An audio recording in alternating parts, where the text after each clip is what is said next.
Chapter 18 in this cycle of the study of Tanya. And here the Alter Rebbe continues what he explained in chapter 17, the verse that is so close to you, to speak, to feel, and to do Torah and mitzvah. So we asked how close it is, and we explained because everyone can meditate and think about God and come to the conclusion that you have to love God and you have to fear God, even if you cannot animate your emotions, but at least in your mind it's clear in a very emotional part of the mind.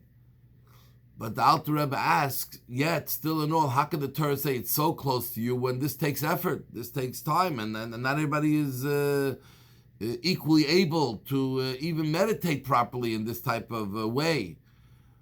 So how can we say it's so close? So the Alter Rebbe here offers another alternative, and that is that every one of us have what's called the Ahava Mesuteres. We have a hidden love to Hashem. What is this hidden love that we have to Hashem? This is something that every one of us has as an inheritance from our forefathers. You see, our forefathers, Abraham, Isaac, and Jacob, were considered like a chariot to God. They were so subservient to God. They had no part of their body had any personal interest or selfish interest. Everything was about, what do I have to do to serve God? And because that's the way they lived their life, it became part of our DNA, that we also feel godliness is alive by us as well. And we have that faith, we have that emunah in God. And all we have to do is to remind ourselves that we have this hidden love and recall this hidden love, and it awakens and it brings us to do Torah and mitzvahs. So this, we say, is so very close. How does it work exactly?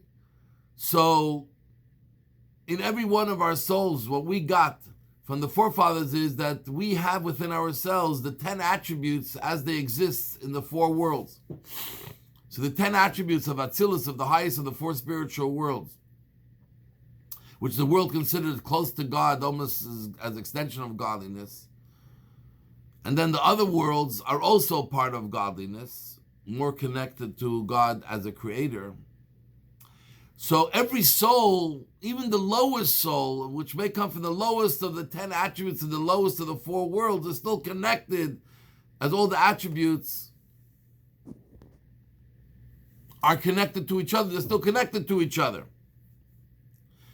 And in this attributes, the beginning one is Chachma, is wisdom. Now Chachma is one of the 10, but it's different than the 10, because Chachma means Koyach Ma. What is this? It's an unknown.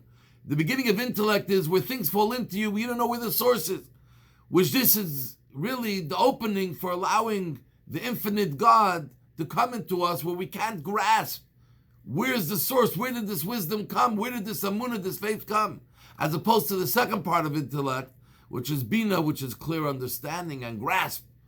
But Chacham means no grasp, which is connected to Ein Sof, the infinite light of Hashem. And therefore, every one of us has this infinite light of Hashem within us as part of our inheritance from our forefathers.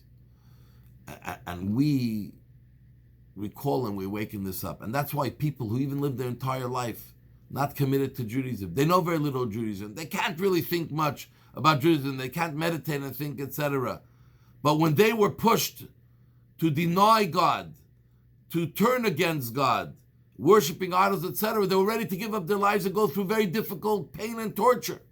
But why? Where does this come from? Because in every single Jew, this idea of Chachma, where the infinite light of God rests in us, is alive. When it's challenged, it will always win.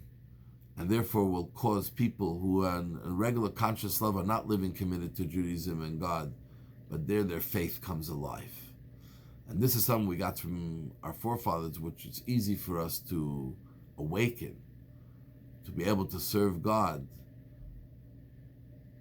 and do the Torah and mitzvahs. This concludes chapter 18, and to see our other videos and chapters, go to our Chabad of the Town YouTube channel.